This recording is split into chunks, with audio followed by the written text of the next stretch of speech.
Hello, আসসালামু আলাইকুম YouTube friends, কী অবস্থা, কেমন আছেন সবাই?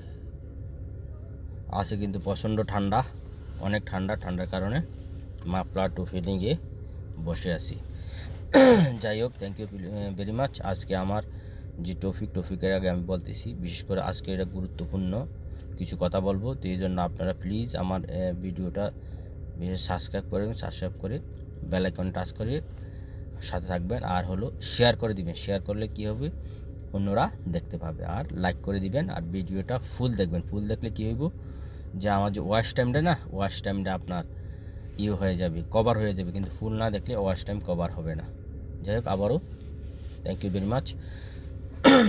আর হলো আজকের টপিক হলো আমার যে দেশে যে জুলাই বা আগস্ট আন্দোলন হয়েছে, ওই আন্দোলনে ছাত্ররা প্রথমে কী ছিল, কেউ সাপোর্ট করেন কেউ না করেন, কিন্তু আমার কথা হলে কারো পক্ষে বলি না, আমি লিগাল যেটা বলতেছি, যে প্রথমে আন্দোলনে ছিল তাদের কোঠার জন্য, মানে চাকরি করবো, যে চাকরি কোঠা বাড়ানোর জন্য তারা চাকরি পাইতেছে না, এই জন্য তারা আন্দোলন করছে। ঠিক আছে, যেমন 30% মুক্তিযুদ্ধ কথা, ওইখান থেকে কোটা কেটে আনে, যাতে তাদের সুবিধার জন্য মুক্তিযুদ্ধ কোটা কাটাই দিব। যেমন পুতনা বাপের পরে ছেলে করছে, কিন্তু পুতিরা যাতে না পায়, ওই জন্য আন্দোলন করছে। কারণ নাতি পুতিরার পর্যন্ত ছেলে পর্যন্ত শেষ, এটা নিয়ে আলোচনা করছে। কিন্তু তারা কিন্তু ওই সময় চিন্তা করেন যে আমরা যখন সফল হয়ে যাবো, আমরা রাজনীতি করবো, রাজনীতি করে বেশি বেশি টাকা কামাবো, 2 হাত বইরা পটাকা নেতা হব, এমপি হব, মন্ত্রী হব, ওই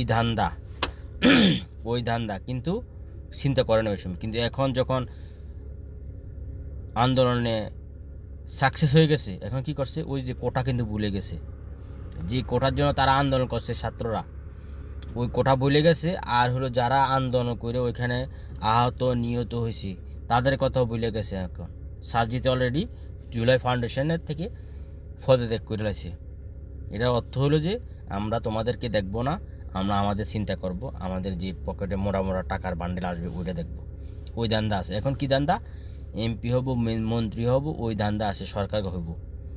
কিন্তু আমার এই ভিডিওটা আমরা শেয়ার করে দিবেন, কেন, যাতে সবাই দেখে। কিন্তু তোমরা কিন্তু এই যে করতে ছেড়েছে, তোমরা যারা ওই আন্দোলনে আহত নিহত হয়েছে তাদের সাথে বেইমানি করা হবে।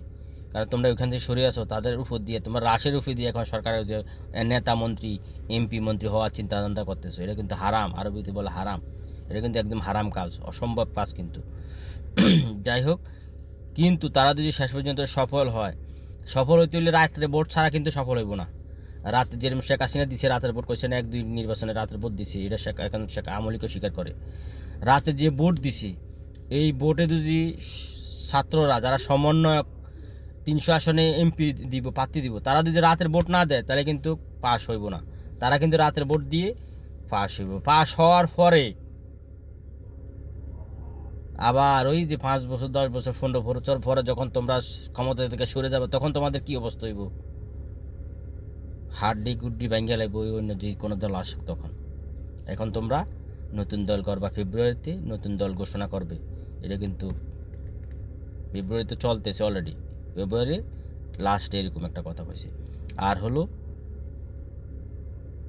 ইউনূস সরকারে কিন্তু সবাই ইউনূস সরকারের ভালো জানে, শ্রদ্ধা করে। যদি ইউনূস সরকার এই তাদের ফাঁ দিয়ে 2 নম্বর করে রাতের ভোট করাইয়া, তাদেরকে ফাঁস করাইয়া যদি ইউনূস সরকার এটা করে, তাহলে কিন্তু ইউনূস সরকার মানে সারা বছর যে নোবেল পাইছে, যা ভালো কাজ করছে, সব কিন্তু একদম বিফলে চলে যাবে।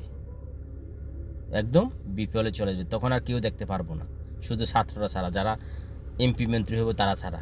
কেন, 2 নম্বরই করলে 2 নম্বরে বাংলার মানুষ পছন্দ করে না। যতই করো বাংলা মানুষ, কিন্তু 2 নম্বরই করে আসবো কি ক্ষমতা, এটা কিন্তু কেউ মানবো না।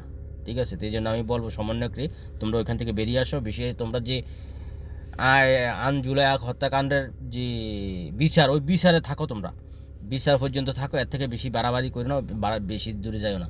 বিচার কিভাবে করবা, কিভাবে তোমরা সার্টিফাই করতে পারবা, কোটা বাড়িব, ওই ধান্দা করো। ওইখান থেকে বেরিয়ে আসো, নির্বাচন থেকে বেরিয়ে আসো। Thank you very much. আসসালামু আলাইকুম সবাইকে।